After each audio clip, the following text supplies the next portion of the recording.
So I'm not sure what a peace deal looks like, but I know what this looks like. Trump, 1 year later, a red tie gala. Get your tickets at WIBC.com. January 24th, 2026. It's going to be an absolutely incredible evening of bourbon, of laughs. You're going to learn. You're going to fall in love. Might make a baby. I don't know. I'm not here to decide.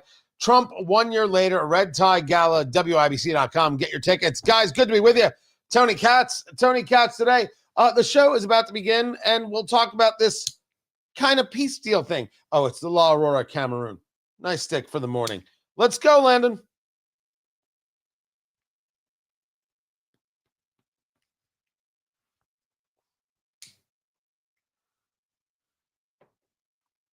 Chances are you're not going to like the peace deal. What does that have to do with anything? This weird argument of what a terrible deal. I get it. I agree. We understand with whom we deal, right? Oh, I don't mean President Trump. I mean Vladimir Putin. I mean Vladimir Zelensky. What is it that you thought was going to take place? That's the question before us. Tony Katz today. That's the name of the show. Good to be with you. Find everything at TonyKatz.com. The possibility of a peace deal. More and more, you realize something that we said here was absolutely true and in every way true. The two rules of Trumpism remain. The first rule of Trumpism is that Trump wins. The second rule of Trumpism is that a deal can always be made as long as it adheres to the first rule of Trumpism. Ladies and gentlemen, that's this deal. A deal that would see Russia get more land than they may have right now. Get control of the Donbass. Yes, these areas are ethnically Russian, but that's not the story. They're getting rewarded for an invasion as opposed to being pushed back. Since when does America not push back? Since maybe it can't afford it? Financially can't afford it? Doesn't have the will to do it? As a matter of foreign policy, it no longer sees these things in the same way. Maybe some problems are to be left to Europe. That isn't my view. I want to be clear about that. That is absolutely not my view. We're not talking about my view. We're talking about what is. My view, you better be willing to hit Vladimir Putin hard. And this was always my argument to the political left. This is my argument also to the political right. If you're unhappy with this deal, if it gives Vladimir Putin too much, if it allows Putin to get too much land, if it rewards too much, I'll agree with you. Now what? Are you willing? I said this to Democrats then. Are you willing to walk into Moscow, walk into wherever it is Putin's place is, residence is, and slit his throat? What? How else does this end if you're not willing to do that? The show of force? What force are you talking about? How much force? And the force where? On the other side of the river in Kyiv? Or in Moscow itself as you start tearing down major structures in Red Square? What's your plan? This was my question for the Democrats. Every time they said, you're not giving Ukraine this, and you're not giving Ukraine that, and you're not giving Zelensky this, you're not giving Zelensky that. You want to end the Russian threat? Declare war on Russia. Let's go to work. Now, I don't know how you declare war on Russia when they didn't declare war on us. But if your plan is support Ukraine at all costs, well, then let's go. But you didn't do that. And I don't hear conservatives calling for that now. Once that's off the table, can I ask, what deal did you think you were going to get? Are we grown-ups or not? Are we dealing in the same reality or not? The reality is Russia's right there. They got a crap load of people. They do have guns. They do have nuclear weapons, and they can outlast the Ukrainians, and they can lead to tens of thousands, if not hundreds of thousands of more deaths. What's your plan? Trump's plan was win. If you could say anything about the guy, you could at least say you know what his plan is. I'm going to end this thing in a day. Well, it did not end in a day. He's even said a little trickier than I thought. Okay. Maybe a little trickier than you thought. I get it. Trump does not care how this wins. Trump does not care how this ends. It just has to stop. So he can say, I stopped it. And then if it starts again, he can say, well, they didn't listen. Because that's where we're at. That's what we're up against. Of course, this could start again. You have some level of deal on peace. Who says it's going to last for 6 months? Trust Vladimir Putin? We already know that that's a non-starter. But the objective is get the killing to stop. And if it stops for a day, Trump gets to say, look what I did. Stopped another war. If you're on the political left, you're like, oh, that's just talk. What was your plan? Keep throwing money at this? Keep throwing money at this? That gets us what? That gets us no stop? We just keep paying and keep paying and keep paying? We keep getting closer and closer to some level of involvement? Speaking of, where the heck is the NATO involvement? NATO is acting all tough. NATO was going to be purchasing our weapons, and they were going to use them. And I guess they changed their minds, which is not a conversation that is coming up. There's no part of any deal that allows Russia to benefit from their aggression that I like. I don't think it's a good idea. And I do think we should have been far more aggressive with the Russian threat. And I think that the people who made the claim of this isn't our war, this isn't our problem, were wrong, and they were always wrong. That would include Vice President Vance and a host of others. It was a bad idea. It was a bad play. I'm here now with the possibility of a deal on the horizon. Rand Paul, who always has a thing to say, in a conversation brought up Venezuela. Listen. On the Republican side, a good solid majority still are of the neoconservative variety and do believe in intervention, but they've masked that and they've been clever. So Lindsey Graham has not changed his positions, but he's clever and he's become very close to the president, influences the president. Same with Marco Rubio. So the pending invasion or regime change war in Venezuela is hatched by those people. I actually think Trump is the one who is least likely to want to do these things, but he's surrounded by people who believe in regime change and are goading him on. I do think, though, that if he invades Venezuela or if he approves significant arms sales, which are really gifts to Ukraine, or more welfare to Ukraine, if he does either of those, the rift with Marjorie Greene will pale in comparison to what happens to his movement if he invades Venezuela or gives more money to Ukraine. How does Ukraine connect to Venezuela, and how does it all connect to MAGA? Well, this gets heavy. Now, what I'm about to share is a theory that isn't mine, and that's okay.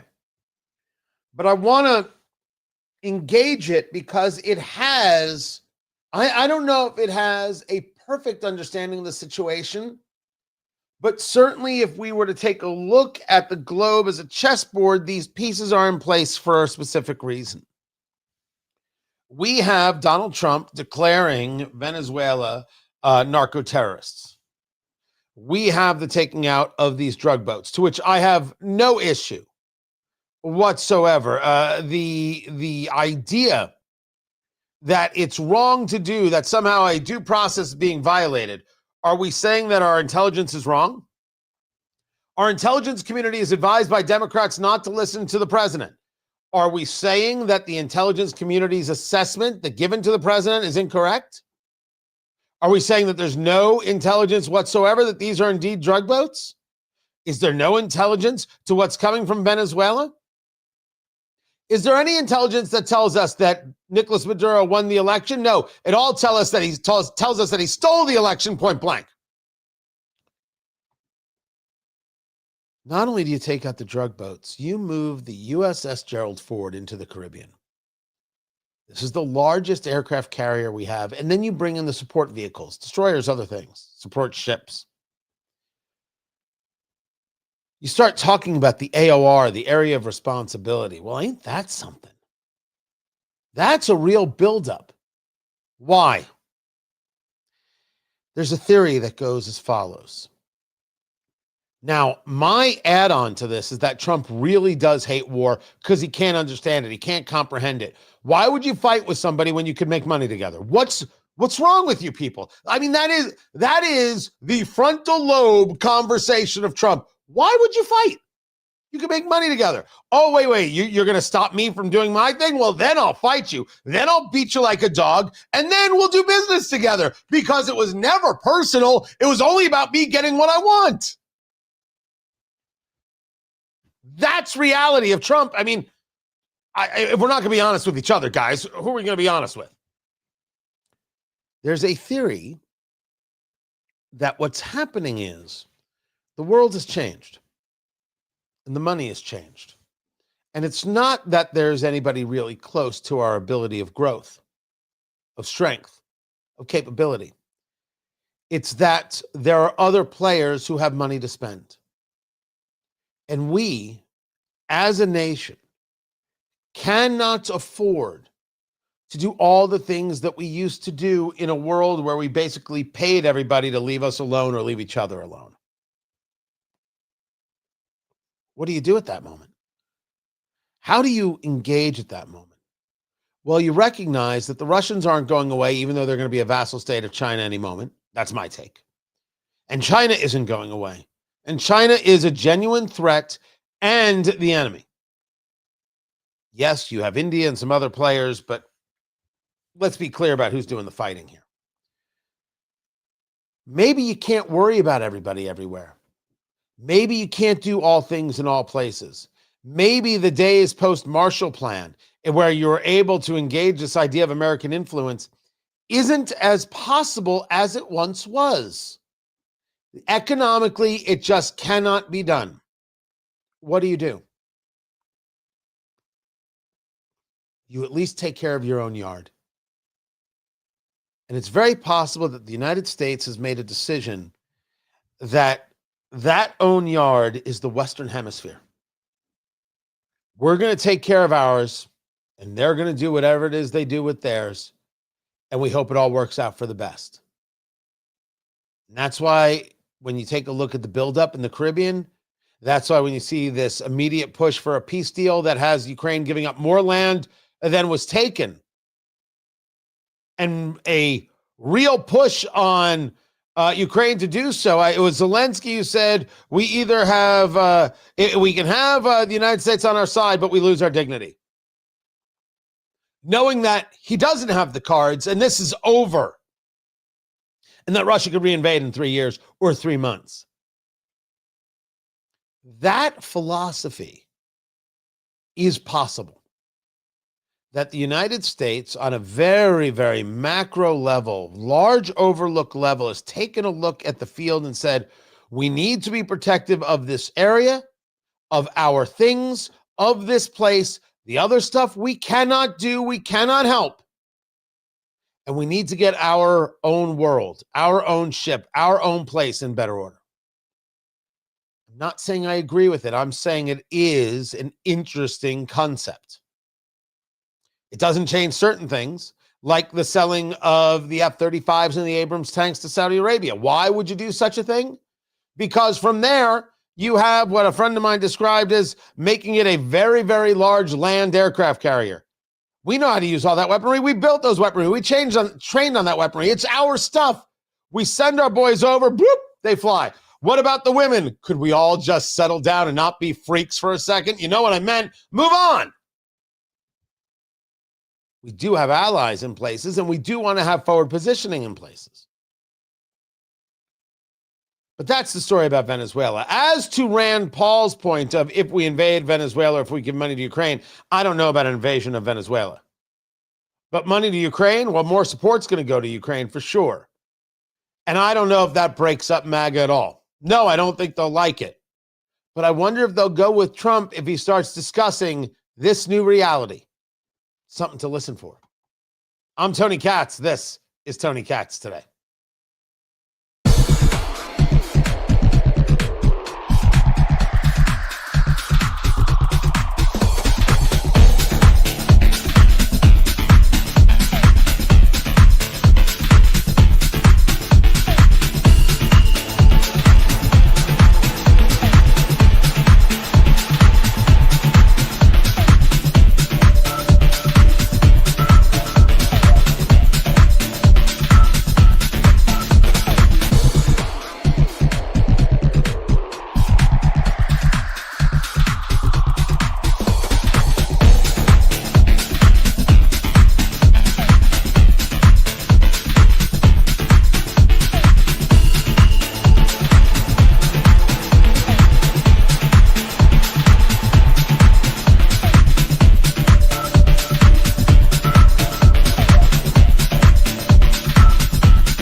That's weird.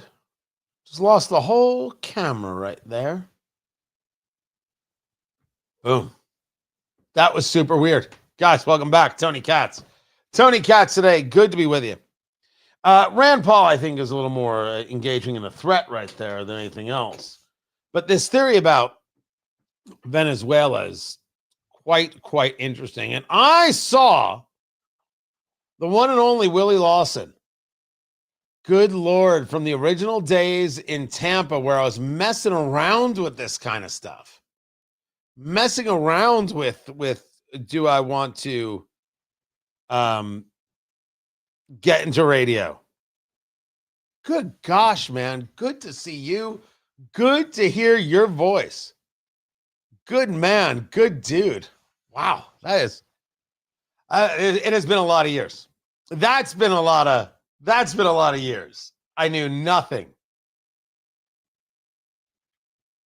I knew absolutely, positively nothing. I was trying some stuff, doing some stuff, paying my own way, and God almighty. Yeah, come on. It's come away, Willie. It has come away. You and Chris Fritcher and good gosh. Let me just say for the record, I do not know everything. But I have figured out how to smoke on air and get paid for it. So that's a win. That's a genuine win right there. I'm glad you're here. I got to get back to the show. Good to see you, man. Right on. Happy Thanksgiving. That is awesome.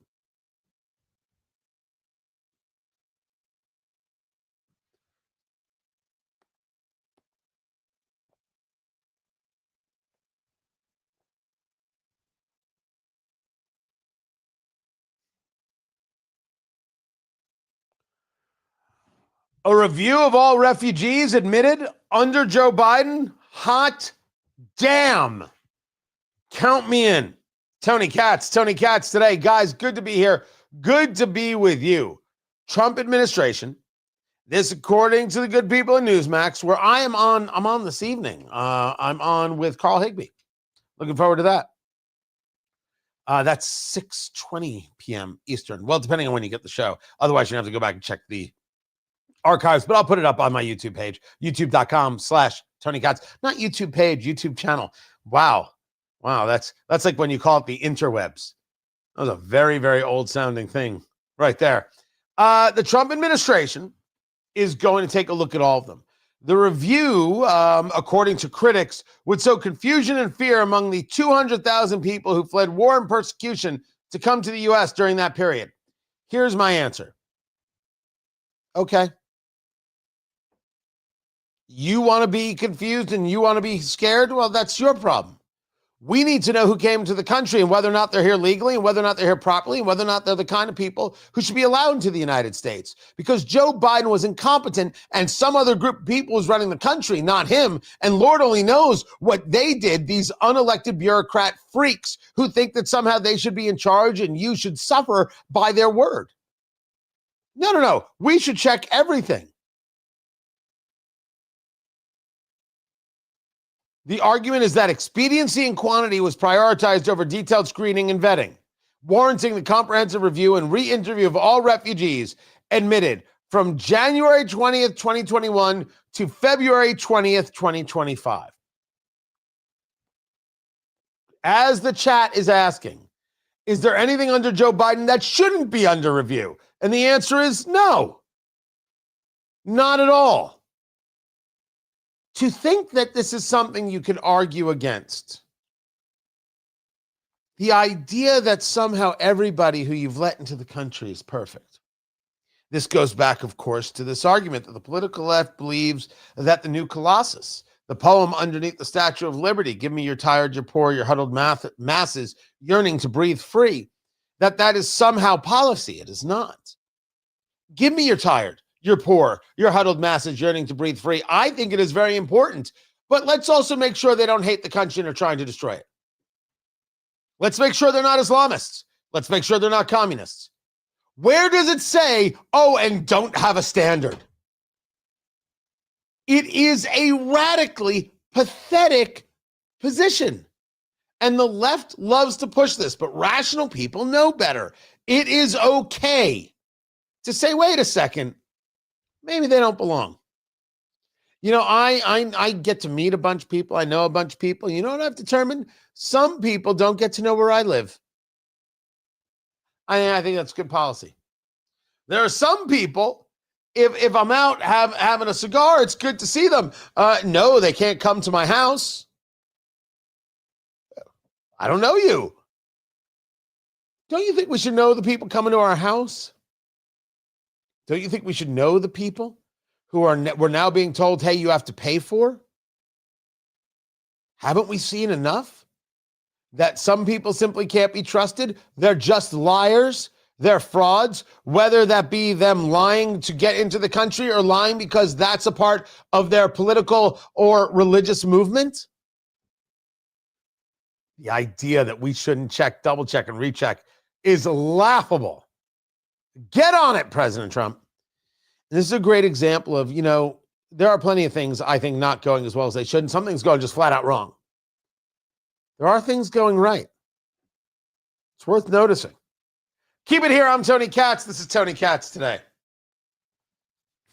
Oh, my, oh, my, oh, my. So this is the La Aurora, Cameroon. I think they call it the 1903. Right there. There it is. I'm a sucker for a Cameroon rapper. Now, this one doesn't play like other Cameroons. There is a much bigger spice that comes on this one. And lately, I find myself smoking spicier cigars. I'm not 100% sure why. It's not where I live and breathe. I like things that are richer, things that have a little earthier, a little tobacco forward. I like that chocolatey kind of feel. But this has been nice. This has been a nice piece. Senator Todd Young scheduled to be with us coming up in the top of the next hour. I'll handle that from my side, producer Landon. I'll make that happen right here. So that's going to go on. Not only his thoughts on this Ukraine deal, because I think he's a guy who's his natural inclination is going to be, we should have pushed these Russians back. I'm curious what the realist is going to say and whether or not that guy's going to come out. Oddly enough, Todd Young is, I think, a pretty divisive figure in Indiana. There's a lot of love-hate. I've never minded the guy at all. We've had some disagreements. We've had some moments where, you got to treat me better than that. And honestly, I think he has. I think he's kind of I've seen that, and it's been good. It's been solid. So I look forward to that.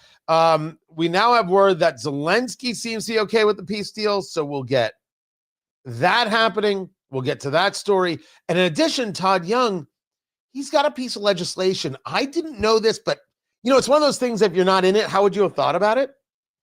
He's got a piece of legislation with Senator Langford of Oklahoma. And the legislation is about not forcing med students to learn how to perform abortions. It is to protect medical students and residents from being coerced into abortion training that conflicts with their moral or religious beliefs. It didn't dawn on me. It didn't dawn on me at all that would be part of a training for med students.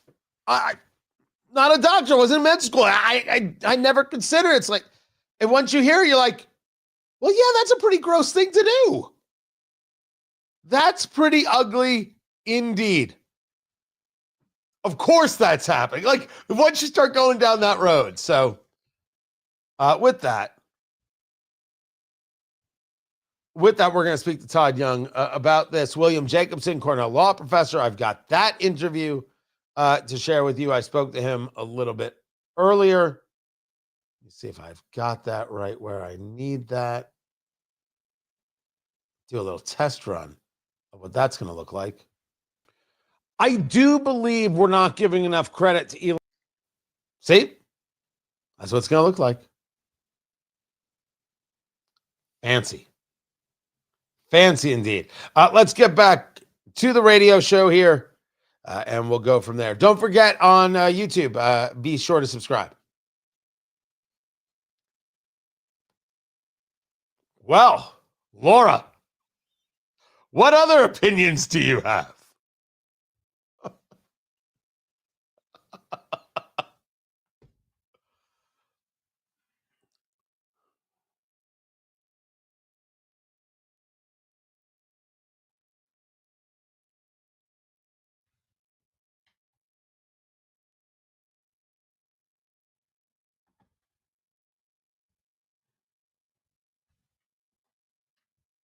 The turkeys being pardoned today go by the names of Gobble and Waddle. When I first saw their pictures, I thought we should send them, I shouldn't say this. I was going to call them Chuck and Nancy. But then I realized I wouldn't be pardoning them. I would never pardon those two people. I wouldn't pardon them. I wouldn't care what Melania told me. Darling, I think it would be a nice thing to do. I won't do it, darling. Good gosh. There's never a moment where there isn't an opportunity for Trump to be totally Trump. Tony Katz today. Guys, good to be here. Good to be with you. Find it all at TonyKatz.com. Yes, the turkeys were pardoned for their crimes against humanity. And for those of you who are going to make a turkey this year, I will say to you, enjoy. Those of us who understand that Thanksgiving should be enjoyed are making a brisket. I said it. I meant it. I'm not apologizing for it. By the way, we will have a brisket and a turkey on the table. That's going to happen. The word on the street is that Kyiv is ready to proceed with the peace plan. Vladimir Zelensky stating that Kyiv is ready to move forward with the U.S.-backed peace deal and that he's prepared to discuss the sensitive points with Trump in talks that he says should involve the Europeans. There was a copy of this speech that was seen allegedly by Reuters. Zelensky urging European leaders to hash out a framework for deploying a reassurance force to Ukraine and to continue supporting Kyiv for as long as Moscow shows no willingness to end its war. You mean a peacekeeping force? A reassurance force? Okay, we'll have peace, but just to make sure, here's all this American hardware run by NATO, which now that's back on the table. Yeah, maybe the talks of a peace deal are a little too early in the offing. Right there. Just one man's theory. Then there was this. This was Kevin McCarthy, the former Speaker of the House. Now, a bit of full disclosure. I will say again, for the people in the cheap seats, that absolutely positively nothing at all, nothing was gained by getting rid of him as Speaker of the House. I don't mind Mike Johnson, although there's a conversation that's growing about the morale of Republicans and the possibility not of defections, not them becoming Democrats, of people just saying, bah, Felicia, I'm done, I'm gone, I'm out, I'm resigning. This is what Kevin McCarthy brought up with Jesse Waters on Fox News. What happened, by the way, with MTG? She's leaving Congress? She's leaving Congress, but I don't think that's the end that you'll see about her. And I think, look, I've always believed that anytime you have an elected official that's known by three initials, they're effective on what they do. And I found Marjorie to be very effective, but she's almost like a canary in a coal mine. And this is something inside Congress they better wake up, because they're going to get a lot of people retiring and they got to focus. I think keeping members out of Congress, you only get 2 years to be in the majority. And if the Democrats get you not to work every day for 2 months, that's losing 2 months of the A point to be taken for sure. A couple months where you didn't get to do any of your work. I think that not caving to them was also very valuable, and I think that a sacrifice gets made for the other thing. But maybe the idea of no work actually happening is better off for the country to begin with, considering some of the work is just no good. But it's this idea of other retirements coming, canary in the coal mine. This idea that there's a lot of misery, there's a lot of unhappiness going on in the House, possibly on both sides. And one of the conversations is that Trump is not doing enough on the Republican side to help Republicans. He's saying, you do what I tell you to do. You do what I want you to do. You do how I want you to do it. Otherwise, you're the enemy. I'll beat you up.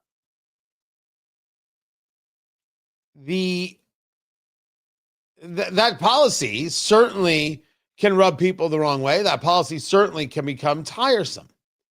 I don't know if I believe that a large-scale spate of retirements is coming. We've seen some Democrats walk away. If Marjorie Taylor Greene is a different beast, is a different rationale, including some very interesting information I learned from Ed Morrissey over at hotair.com. A story about how Marjorie Taylor Greene wanted to grow her opportunities into other positions in Georgia, and the data simply didn't back her up, to which the White House had to remind her of. But who are the Republicans who are now going to engage you know what? This was fun. but we're going to get walloped in the midterms, and I don't want to be a part of it, so I'm just going to leave now. I don't necessarily believe. I don't have anything that shows me for sure that Republicans are going to lose in the midterms. I know what the standard situation is. The party in power loses seats. That's standard, right? That's the standard flow of things. I don't know if that's going to be true here, because one of the arguments that has to be made is that people see the Democrats as capable, competent, valuable, good. That isn't true. That isn't the case. This is also seen in the conversation regarding Senator Mark Kelly, the senator from Arizona, who was part of that despicable video.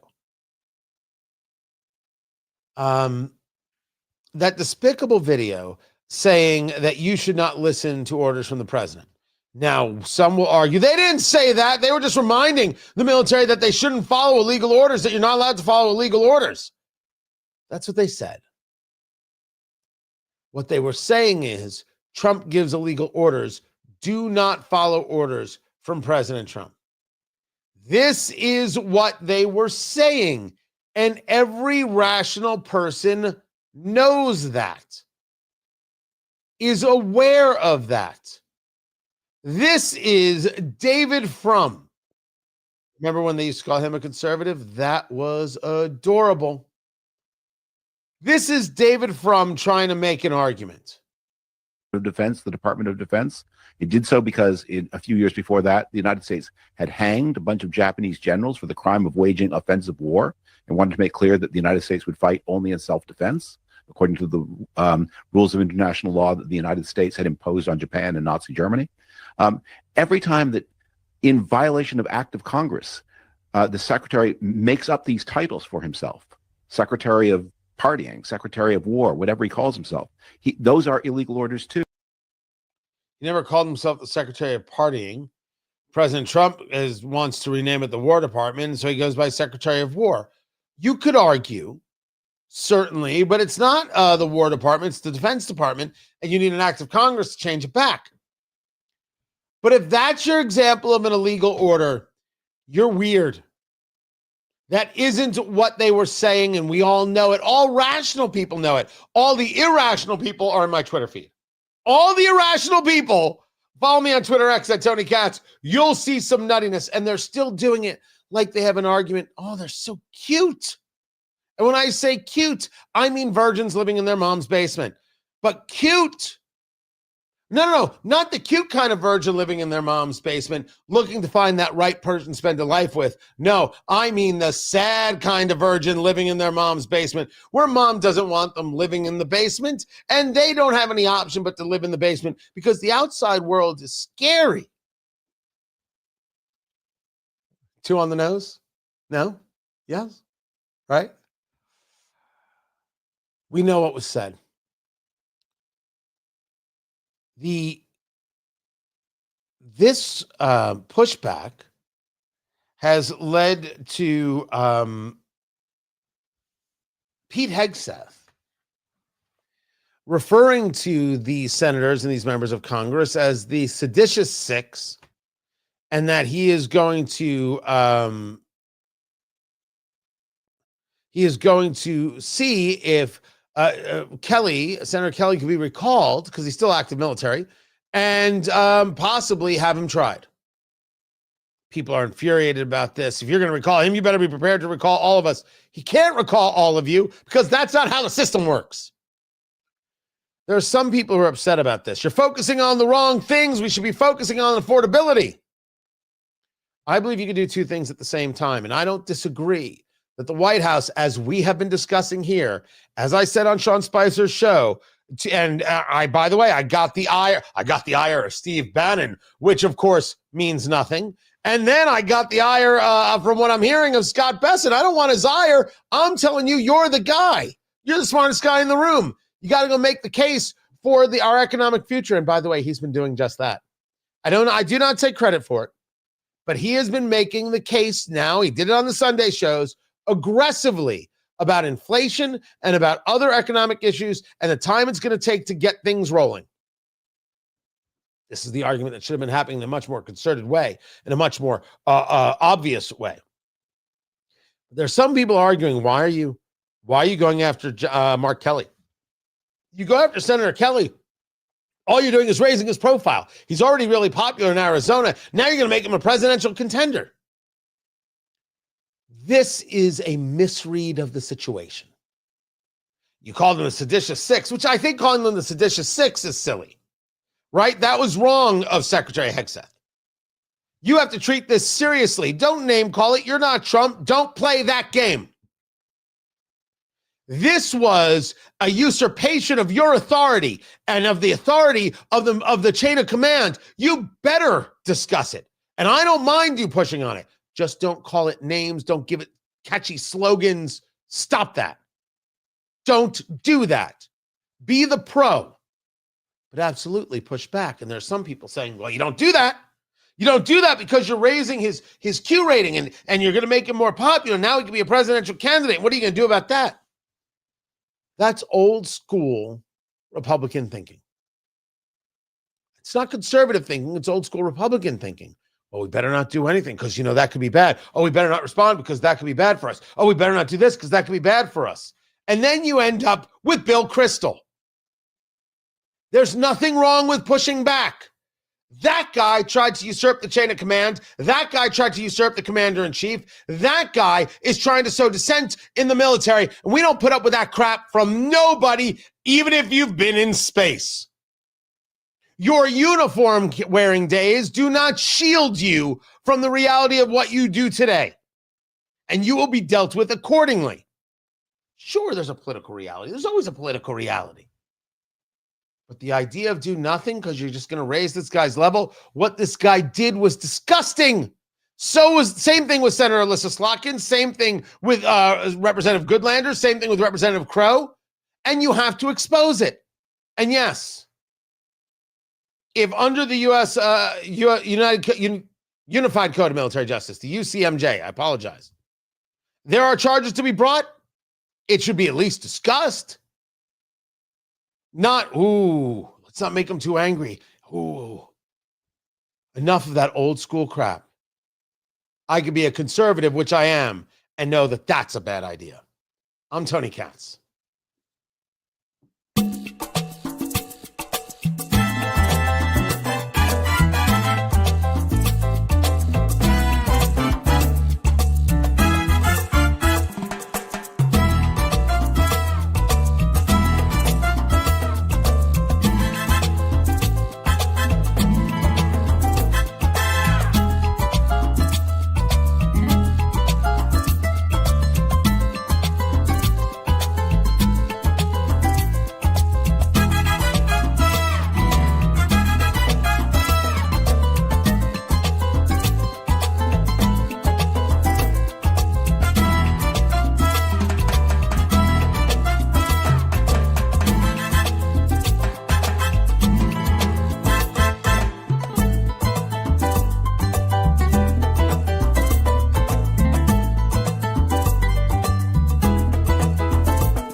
Welcome back, guys. Tony Katz.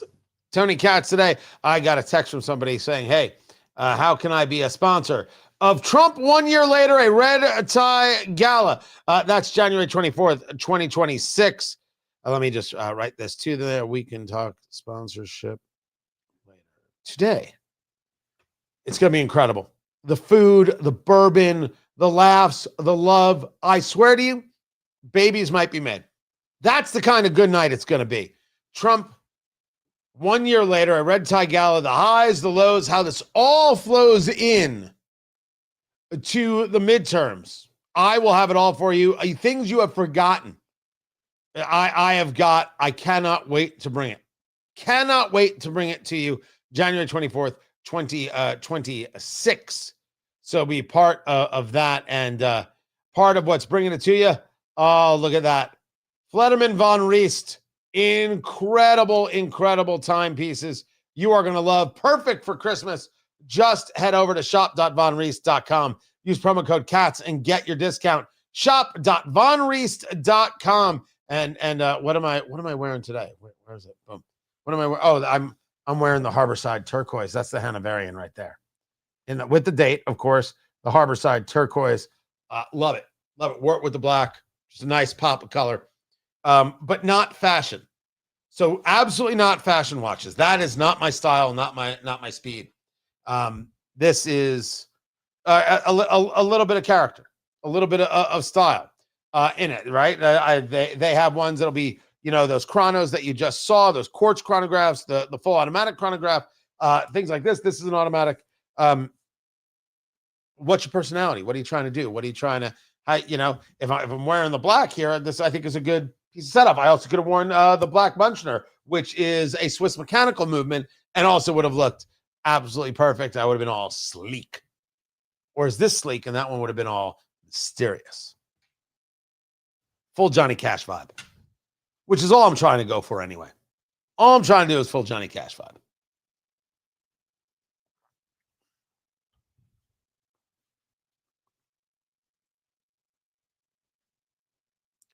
That is a handsome timepiece. They really did an absolutely beautiful job.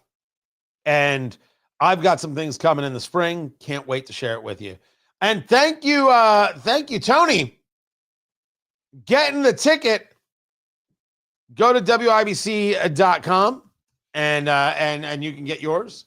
And come join us on January 26th. Come on out. It's going to be a good time. Incredible time. Can't wait.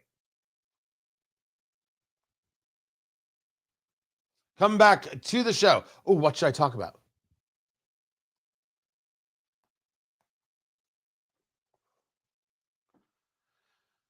A great story from hotair.com. Tony Katz today. They actually got the story from over there at Reason. You guys know that I have absolute libertarian leanings. I'm not a libertarian for a lot of foreign policy reasons, but I don't think libertarians are bad. Some people have a real issue with libertarians. I've never understood it.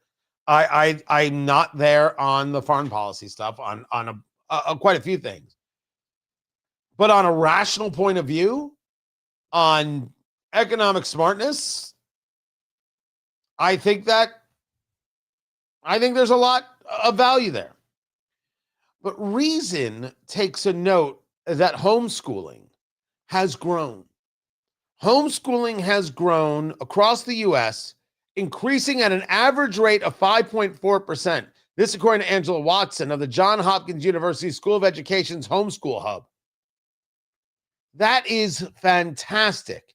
The rate is 3 times the pre-pandemic homeschooling growth rate of around 2%. So 2.5 times, really. Good. Now, it's not that homeschooling is for everybody.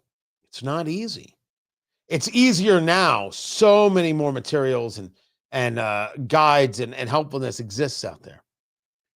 But what I'm hoping this leads to is a total destruction of the public school system as is, that people like Randy Weingarten are out of a job, that unions are ruined.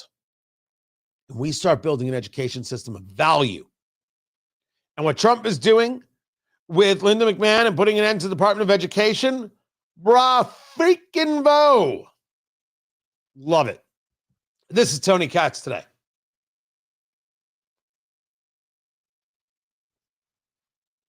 Oh, I didn't know that, Brad. I did not know you did that. That, by the way, is Brad. And Brad does all my videography and photography and did the lighting here in the studio. Although I changed some of the lighting, and one of the reasons you have to come by, because I'm pretty sure it sucks. But he did all this. When the cameras were like working, but not working perfectly, it's Brad who set everything up. I did not know you did that, man. I had no idea. Very, very cool. Guys, we are in a commercial break. So we're going to take the break. I will then be back. We have Senator Todd Young scheduled to be with us. Looking forward to that conversation.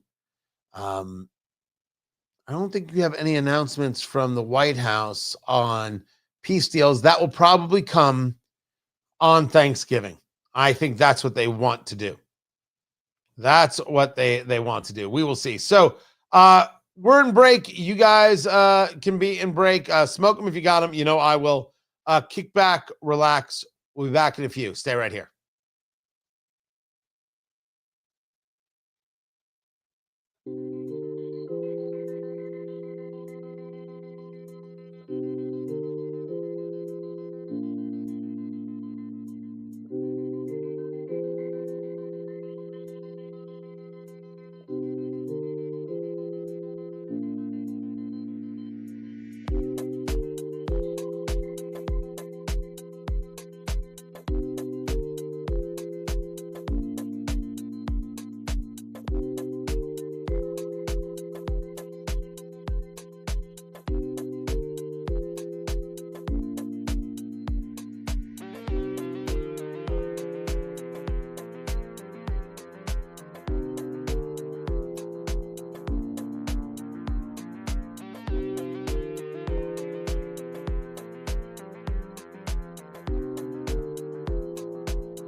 Welcome back, Tony Katz. Tony Katz today. Good to be here. Good to be with you. I'm expecting the call from Senator Todd Young any moment, and I will bring that to you. I'm Tony Katz, as I said. The show is Tony Katz today.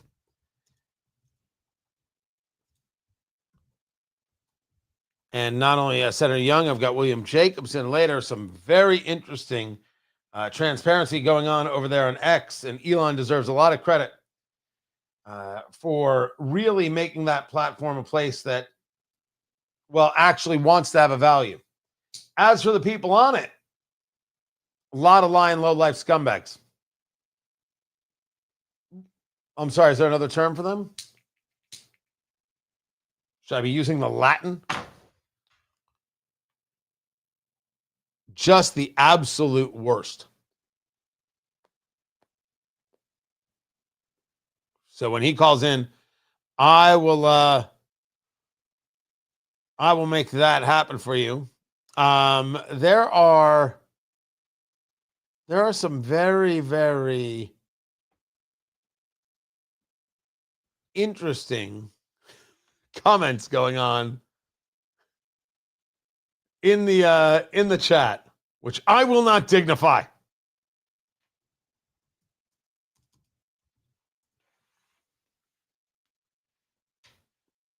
I put the link in for the tickets.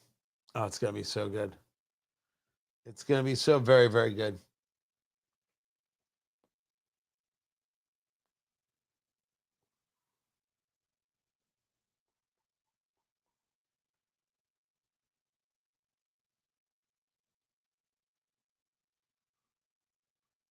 Let's see. Good. Sorry, just putting it all together with the best of my ability. Making sure everything's good to go. Let's see what now I did miss on the comments right here. Will Tony be dressed like Trump for the event? It's this event right here. Where is it? Did I just miss a phone call? Yes, I did just miss a phone call. Let's see if I can bring this in right here.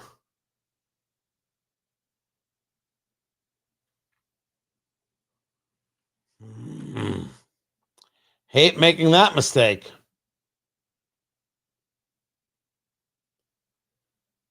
Let's see. Let's see if I missed this again.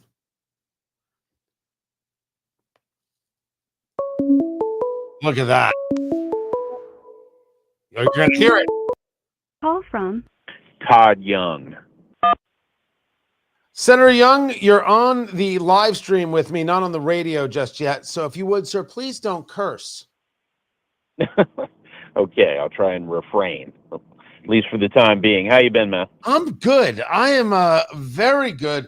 World is moving quick today. I want your legislation, this thing about the abortion training is fascinating. It had never dawned on me. So I want to know how that comes to your desk. The show will start in about 20 seconds and we'll get into it.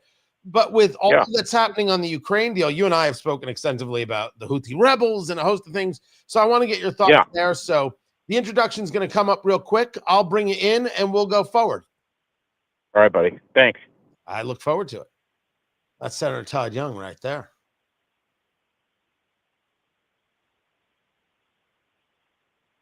So is there a peace deal between Russia and Ukraine? Well, maybe not yet, but maybe it's in the offing.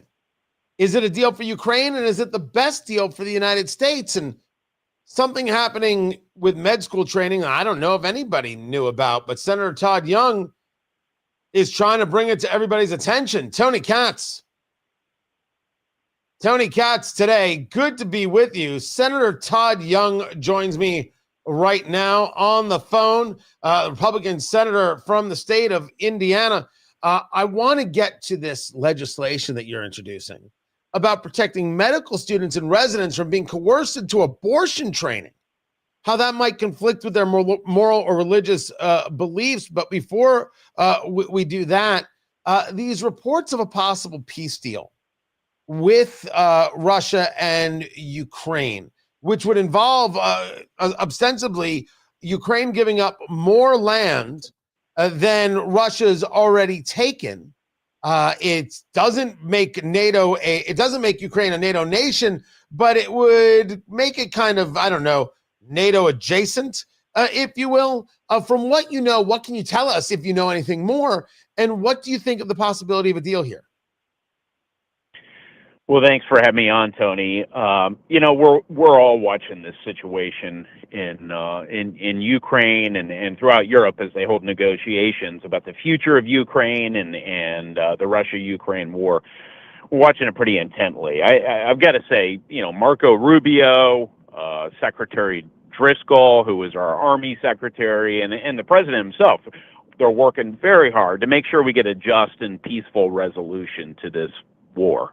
It's horrible. It's been an absolute bloodletting, and it's just obviously not good for anyone. So I have been vocal, through social media and interviews and all the rest, that any peace deal has to be a good peace deal. Otherwise, it's a surrender. And what does a good peace deal look like? Well, it should not limit the size of Ukraine's armed forces, because we want Ukraine to deter any further aggression, and it should not deter Ukraine from being a viable, independent nation in the future, controlling its own future. So that should reserve to the Ukrainian people, through their government, the ability to dictate what their future relationship to other European neighbors looks like. That should not be something that Vladimir Putin gets to dictate in the terms of an agreement. So I hope that we can, at this point in the conflict, which has turned into really a stalemate now for a number of years, I hope we can get some sort of agreement that it will not include the provisions I've had, but will bring this horrible fighting to a close, so that the Ukrainian people can resume, economic growth and prosperity and peace, and Vladimir Putin will go back to, being the leader of his country and not meddling in his, what he likes to call, near abroad, the countries of Europe just outside of his borders. Is this a deal that is pro-America? Is this a deal that is, dear Lord, the best we can do is just stop the killing because we don't have the resolve, the dollars, or the hardware to push Vladimir Putin all the way back? Is there anything that's going to be seen in this from your colleagues as we're wimping out here? We're not doing enough. We're not pushing hard enough to stop Vladimir Putin and not reward this kind of naked aggression. Well, the original terms of the 28 points of this agreement were, they began the conversation. And I think the Ukrainian government, Zelensky, appropriately said that there are some points here that would undermine our sovereignty, our security, our future prosperity, and he couldn't live with them. Now we're down to, I think the number is 19 points that are more acceptable. And it's in the ball's in the court of Vladimir Putin to see whether or not he can accommodate himself, make some moves in terms of the negotiation to bring this horrible war, which he started, to an end.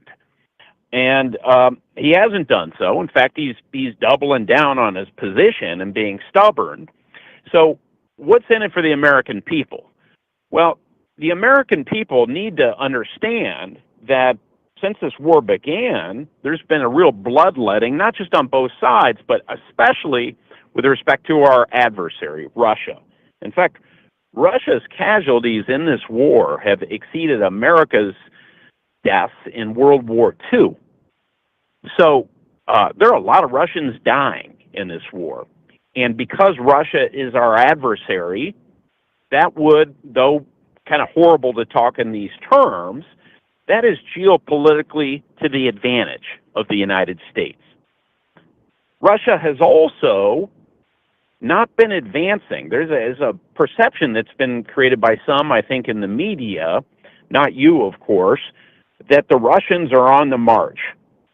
Well, since really, for the last couple of years, the Russian forces have seized just over 1% of additional Ukrainian territory. That's not obviously a lot. It's basically a standstill. Now, all the while, one of our primary adversaries, again, Russia, which is in alliance with China, their economy is precarious. They're basically bootstrapping their entire economy in oil sales to the Chinese and Indians and some to the Europeans. And so there's real pressure. I think that we have the ability to apply a lot more pressure on Russia to offer concessions at the negotiating table if they don't do so now. And I know Secretary Rubio understands that. We can sanction not just Russia itself, but any country that will trade oil with Russia if they don't agree to give the Ukrainians peace and to respect their sovereignty.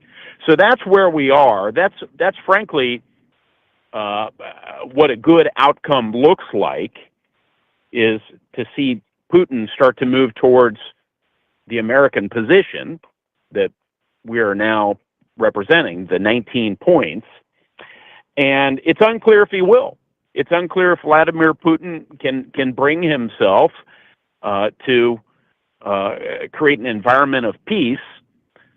And, I will say that the president he's very good at using whatever leverage he has in negotiations. He's trying to get the Europeans to step up, support more of the resourcing given to the Ukrainian freedom fighters, and he's having some success there. So the Europeans are also involved in this chess game.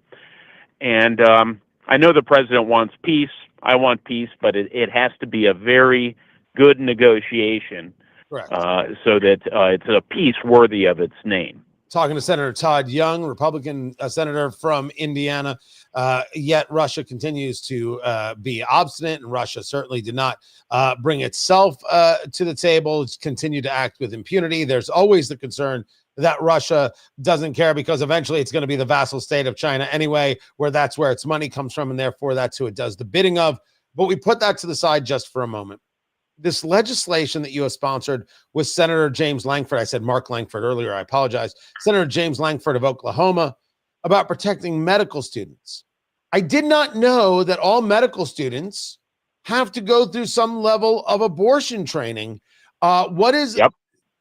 There are abilities already to opt out. So you call this the Conscious Protections for Medical Residents Act. How did this come to your desk, and what is the hope here? Yeah, so James Lankford, my colleague from Oklahoma, and I are both members of pro-life caucus within the U.S. Senate. We work with stakeholders who bring us changes in the law they would like to see in order to advance the pro-life cause. So that's how this came to our attention. And James has shown, by the way, great leadership on this, and it's great to work with him.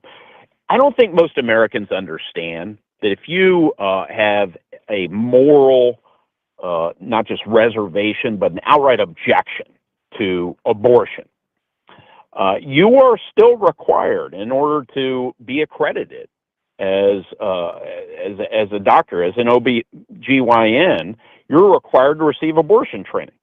You can opt out, but then there's pressure on the student. They're wondering whether it's going to adversely impact their evaluations, their recommendations, their future career opportunities.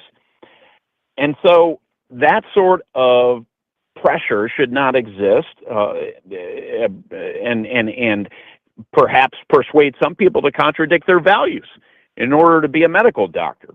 So we want to change. We want to flip the script, as it were, and make sure that the default position is no one who does this has to, who pursues a doctor's certificate and wants to be accredited has to do abortion training. You can opt in, but you're not required to opt out. The assumption should not be that everyone wants to learn how to do abortions. That should not be something that they have to undergo. So that's all we do is we change the default setting on abortion training in the United States of America. We know protecting life, not taking it. We know how Democrats feel about abortion and how they believe it moves voters. What is the, you don't bring legislation unless you feel that there's real opportunity for it to pass. What is the feeling, your feeling in the Senate of if this will pass, and if so, when? It's interesting. I think this got a fighting chance, or as you indicate, we wouldn't bring it to the fore. We've gotten an amazing amount of feedback, positive feedback from constituents and really from people around the country encouraging this legislation to be brought through the committee and passed. I imagine my Democrat colleagues are hearing from these constituents as well. And I think there's an opportunity. Listen, Democrats just lost the last election very badly, and the American people were tired of their positions, particularly on social issues. They've just gone way outside of the mainstream, whatever one's views are on abortion. I think in this case, the vast majority of Americans will agree that a doctor who has moral objections to abortion shouldn't be trained in abortion. That shouldn't be the default position. So I think on account of the commonsensical nature of this and the feedback I've received so far, I think there's a good shot at this getting done. But we need to hear from our constituents. We need them to register their views to other members of Congress who haven't yet co-sponsored this legislation. My colleague Jim Banks has signed on. I want to thank him publicly for that, and just encourage Hoosiers who regard themselves as pro-life or even not pro-choice, but they don't think pro-life doctors should have to train in abortion, to register that view with their own members of Congress. Senator Todd Young of Indiana, I appreciate you taking the time to be with us and to be here. Appreciate that. Go have a good Thanksgiving. More coming up. I'm Tony Katz. This is Tony Katz Today.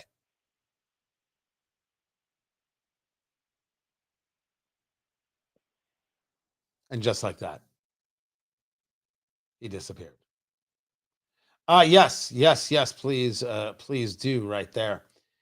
I am annoyed that if I add it, I got to figure something out. It's a little bit of tech stuff that I got to figure out, but I appreciate him being here. Appreciate you guys being here as well. That's what I got to do. Good stuff. Good things, man. Good things. God, Laura, you're so angry. So angry. I like Laura. Laura's good people. Yeah, I don't know. I don't feel that way. I don't know what to say. I don't know what to say. It's just not it.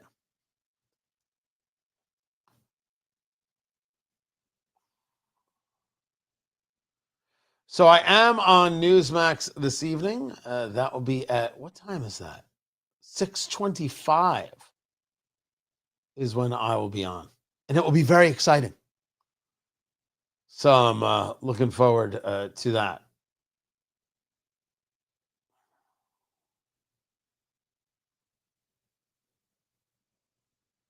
And what else do I have? Oh, yes. The Secretary of Transportation given the warnings on air travel.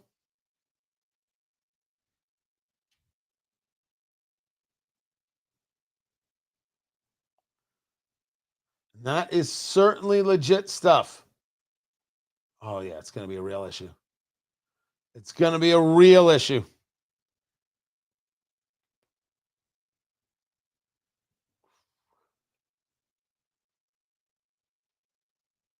I have not discussed any Thanksgiving cigars this year. I just realized that.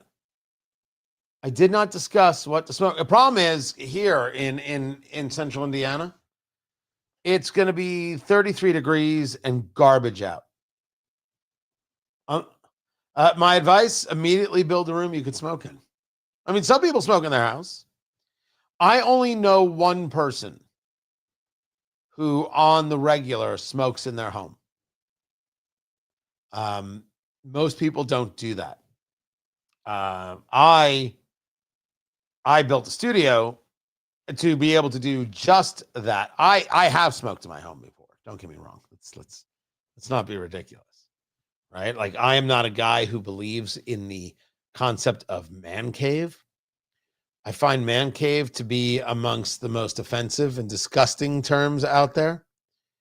I didn't, but hold on a second. This update from Florida, it's going to be 86 here today. Nobody asked you, Willie.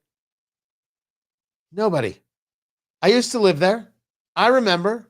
And now I live in Indianapolis, which has been unbelievable to me. Except for the weather, has been unbelievable to me for sure. I didn't buy a house so I could have some corner of the basement or a garage. So I bought a house. What do you mean I don't get to utilize my house? It's this weird kind of freaky sexist thing. Well, the house is hers and you get this. Did I write a check? The whole house is mine. What are we talking crazy? At the very least, it's 50-50. I'll smoke in 50% of it. Am I the only person who thinks like this? And I never had that problem. Good marriage, as I said.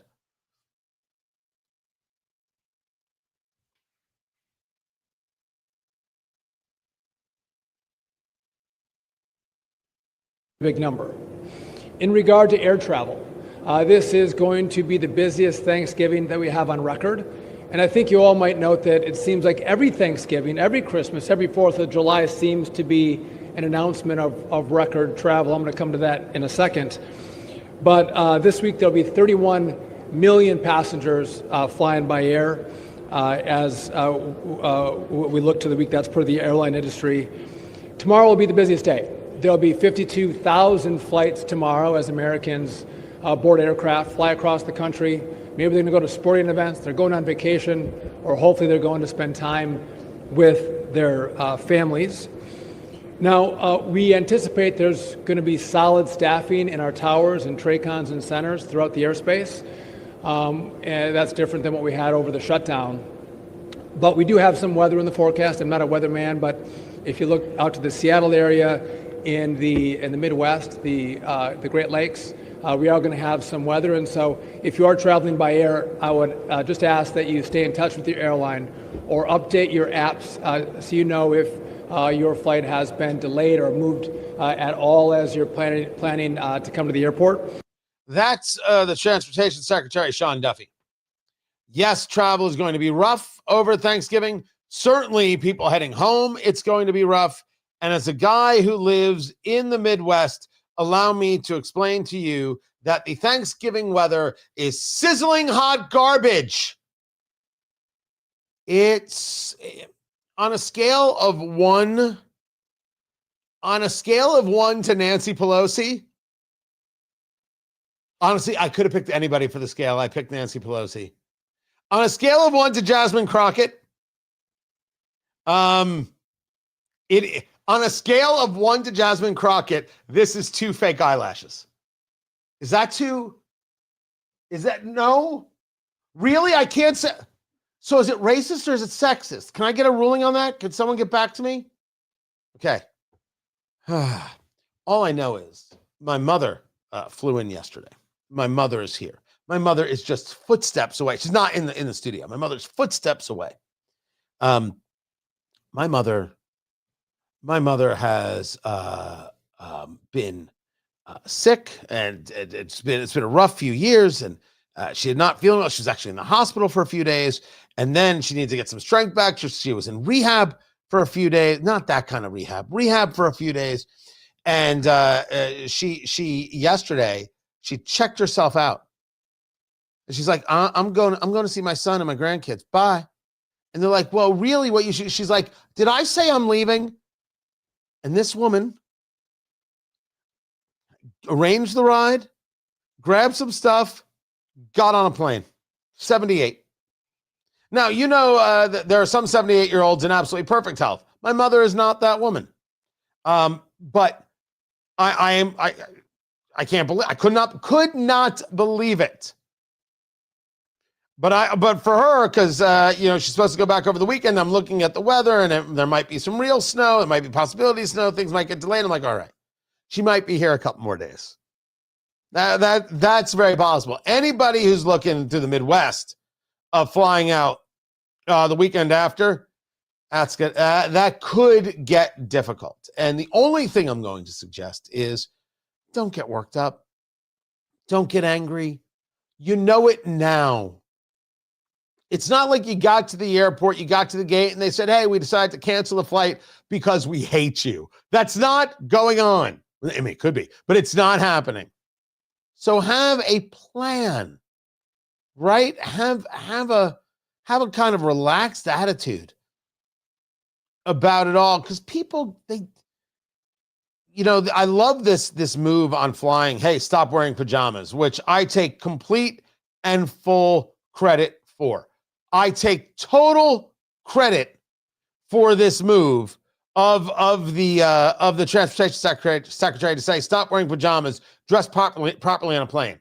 I've been saying it for years. I wear a suit on a plane. I do it all the time. People laugh at me. I was right. You got to have some respect for yourself and respect for others. That's the way it works. You wear a suit on a plane. Oh, but I like to be comfortable. Then stay at home. Nobody wants to see your gnarly feet anyway. And you know those yoga pants you wear? Hate to break it to you. You weren't built for yoga pants. Go to the airport being calm, cool, and collected. Understand that things may not go great. Understand there could be delays. Think about it now. Don't get nutty. Meanwhile, X has changed some rules, and now we see who the fraudsters are. And oh, there are many fraudsters. I'm Tony Katz, and this is Tony Katz Today.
There it is.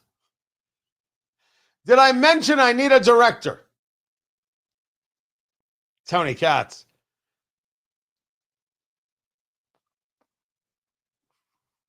Good to be with you.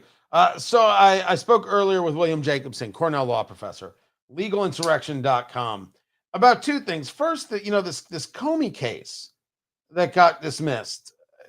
Never mind the intricacies of the case, but rather, what in the world are we dealing with Attorney General Bondi? Like what's with the failure here? Is there a problem inside the office? That's my question. And then the changes to Twitter X, what Elon Musk has done in bringing transparency, and now you get to see for yourself the level of frauds. If you trust some so-called influencer on the socials, dear Lord, are you making a mistake? So I have got that story for everyone. So that is coming up right now with William Jacobson. I'm glad you guys are here. Appreciate it.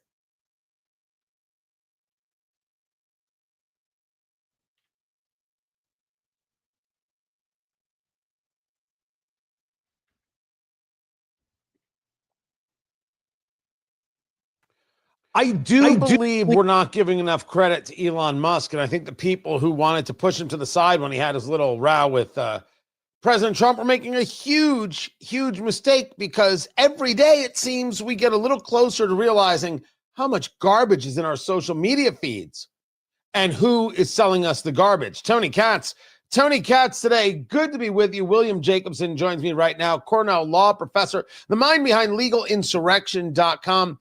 I want to get to the story about this new tool on X, the fake accounts, really how it has affected this war regarding Hamas and Israel, and how it lied to millions and millions of people around the globe. But before I do, we saw the cases against James Comey and Letitia James kicked out by a judge. The argument being that, especially in the James Comey case, that the prosecutors put in place was not properly put in place, this Lindsay Halligan. There's been a lot of issues about this. And therefore, if there's no real prosecutor, there's no real person in place, there's no real case to be brought here. I don't want to get into the case, the details of the Comey case, but rather get into the details or the thoughts about the Pam Bondi Justice Department. I had high hopes for her. I don't think she's living up to the high hopes. Is this more AG incompetence as you see it? Yeah, well, I wouldn't sweep her away completely, but this is an example of a judge finding that the federal government improperly exercised their right to have an interim appointment. So basically, the gist of the decision, without getting into the specific wording, is that the statute that authorizes the appointment of interim United States attorneys only allows you to do that once. It does not allow successive interim appointments, that after you've done it once and 120 days has passed, then you have the decision to be made by the district court, the judges. And so here, the judge is asserting they messed up that procedure. I don't know if they did or they didn't. It has to do with statutory reading and things like that. But the issue is, if there had been multiple prosecutors, for example, participating in the presentation of the indictment, this would be a non-issue. But because the government chose to only use one prosecutor before the grand jury and one prosecutor to certify the indictment, and that prosecutor is the one in question they're saying was unlawfully appointed, that's where we are. But if they had multiple prosecutors participating, this wouldn't even be an issue. So I think you can say this is another example of arguably the Trump administration perhaps not dotting the I's and crossing the T's, perhaps not backstopping them with alternatives. This was an entirely predictable problem. So I think this really calls into question, how much attention to detail are they spending? I mean, that is just it. Is the Attorney General Pam Bondi doing her job? You said, don't sweep her away altogether. I feel often that I'm not seeing results, and what I'm seeing is just not a really clean professional message and professional placement of the work. I think that's the way I'm viewing it, and I think a lot of others. Yeah, well, results sometimes take time. So I'm less critical of her. I'm less critical of the FBI. Everybody's complaining about Kash Patel and Dan Bongino, who I like a lot.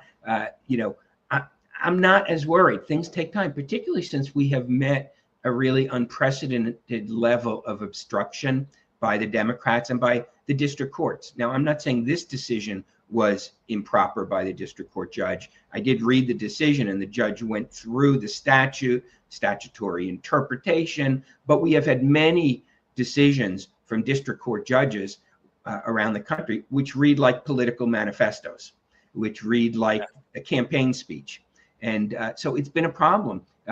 Also, there's been a problem getting U.S. attorneys confirmed by the Senate.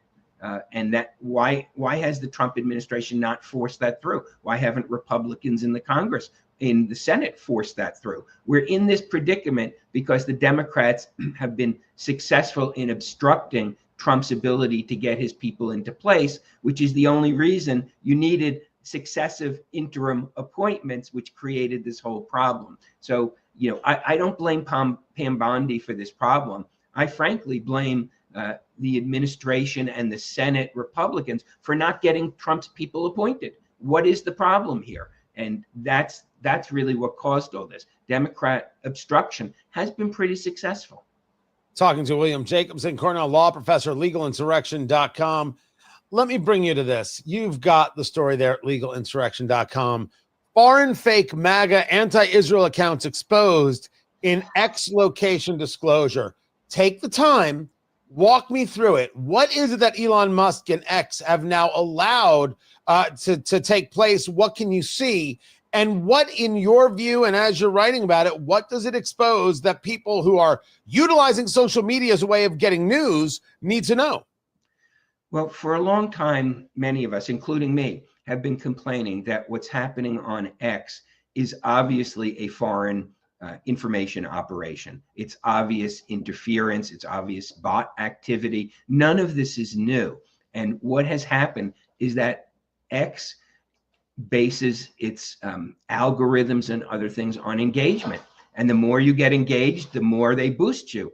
And so what you have is you have foreign operations getting their people boosted on X to create a false narrative. And unfortunately, it's been particularly with regard to Israel, but it's also negative towards Trump.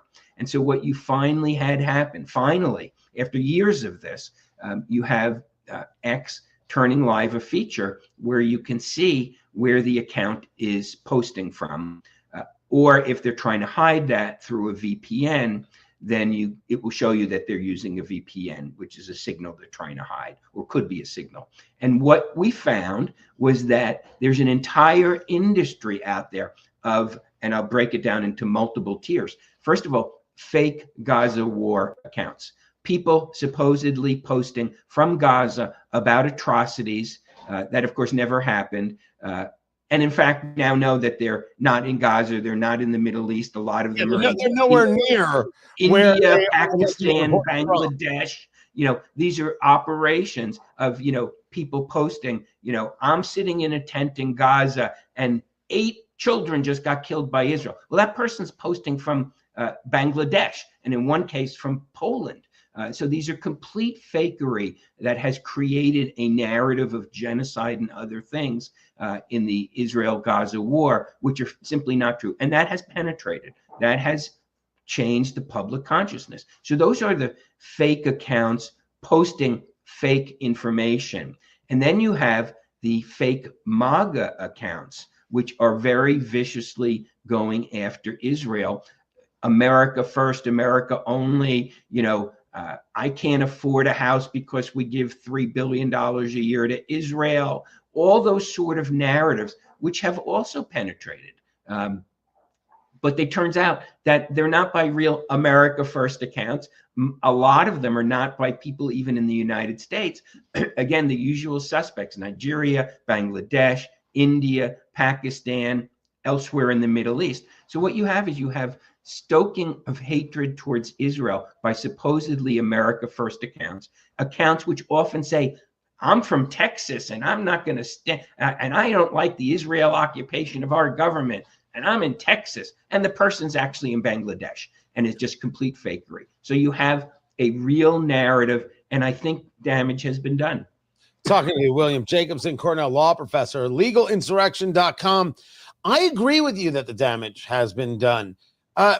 Elon's doing this. Was this, I've heard some people say, hey, it was this person's idea or somebody spoke to him about this. This is really a lifting of the veil and more transparency than we've seen from certainly any other social media platform.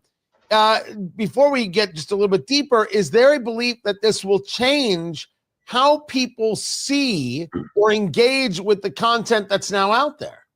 I hope so. I really do hope so.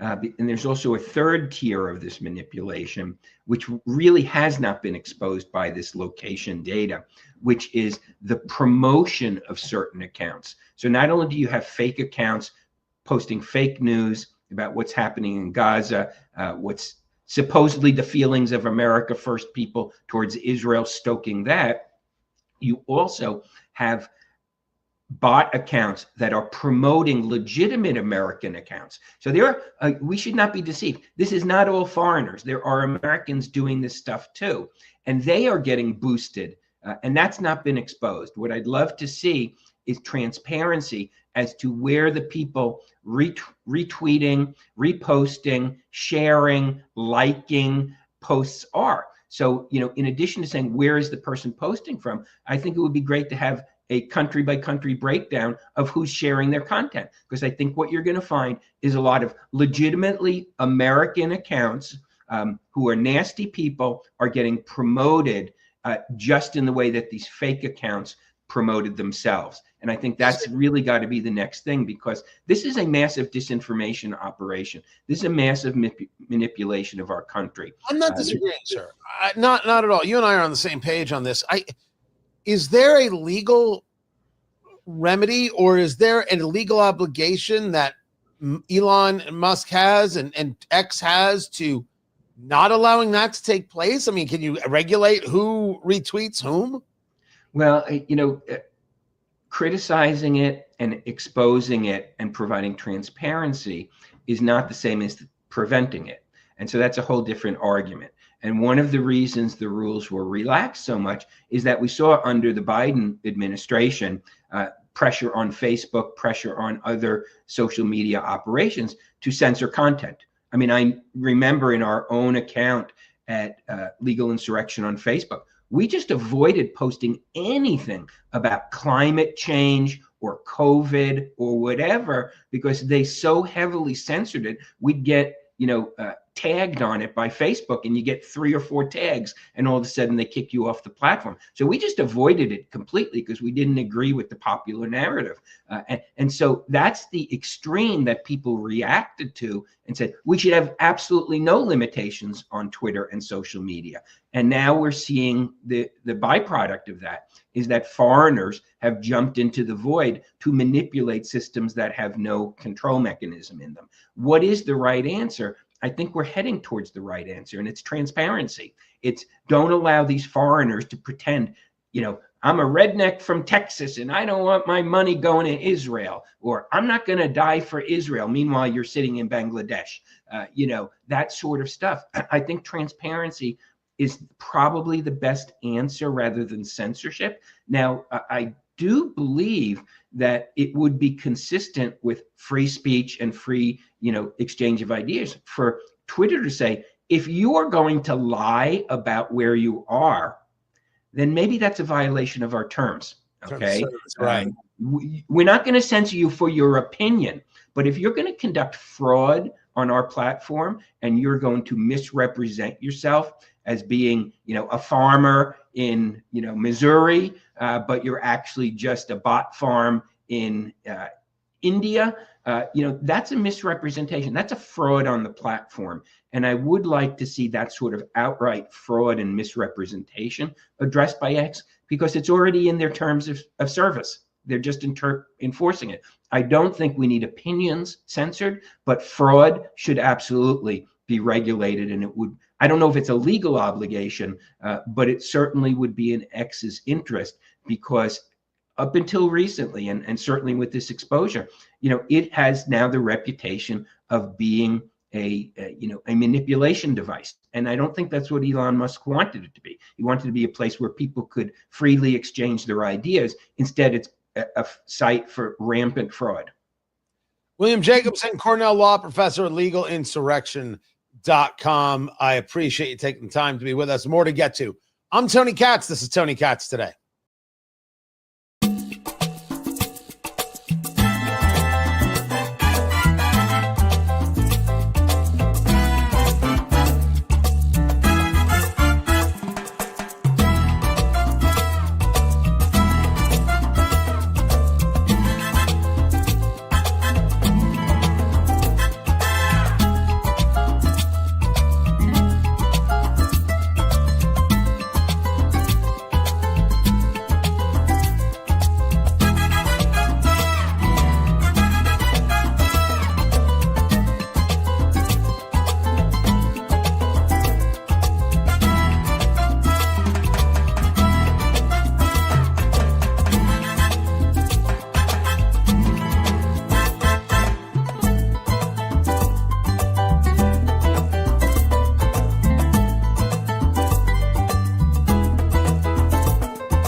There it is. Whew. Did not want to let that extend. Good to be here, guys. Tony Katz Today. Boom. There it is. Just that easy. William Jacobson. I'm a fan. He has much to say, and I like to let him go. There is data about where the Republican Party is when it comes to support of President Trump. I will have that for you in just a moment. There we go. Beautiful.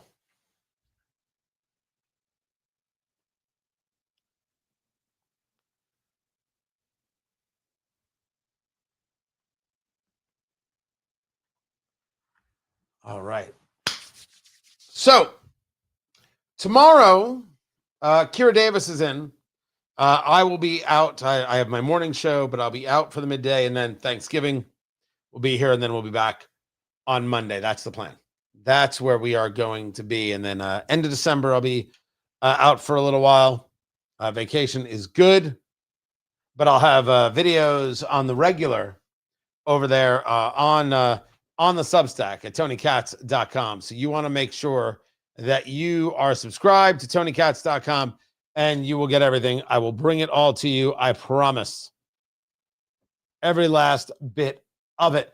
I don't have anything more on the Ukraine deal. Nope. I do not. We'll see what happens. We will see. And that deal might get announced as a big, possibly Oval address on Thanksgiving. I like how there are people in the chat room discussing, of course, this.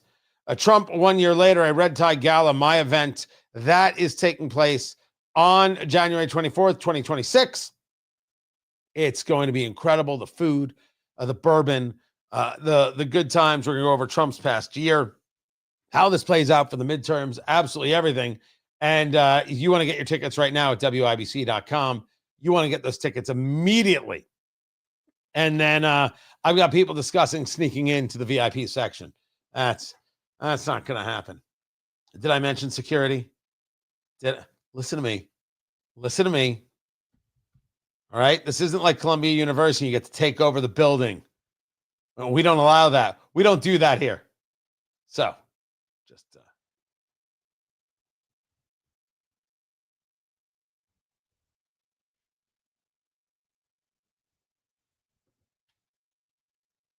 So is the president losing Republicans? No. Look, this is still Donald Trump's Republican Party, and we can see it here.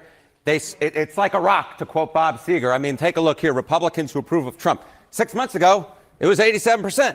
Now, well, hello, it's the same number. It's 87%. He has not lost any support among Republicans compared to 6 months ago. As I said at the beginning, he's like a rock. He's like a rock. The Republican base is sticking by Donald Trump at this point in time. Now, the question before us is, if this is the case, what is this idea that things are there's bad morale in the House, Republicans are unhappy, and some of them are going to say, you know what, it's not worth being here anymore, and they're going to go. If the voter is still with them because they're still with Trump, or are we saying, as we have stated here more than once, there's a very large-scale difference between the Trump brand and the Republican brand.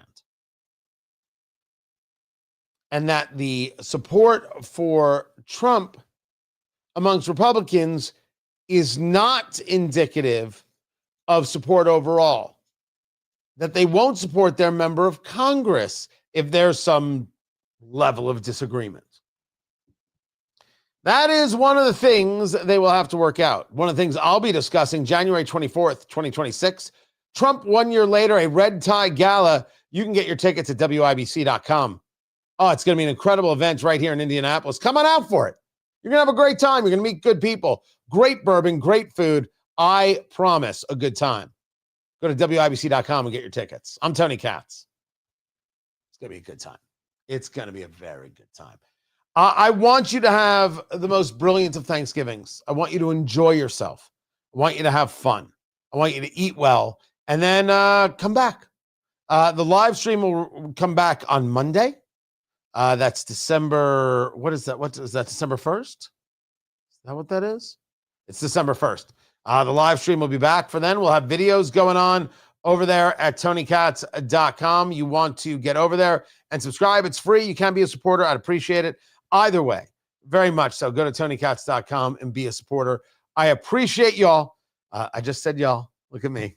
Look at me like a regular guy.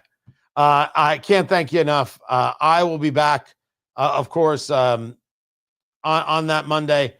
I will see you then, guys. Have fun. Enjoy. Be good. Catch you then.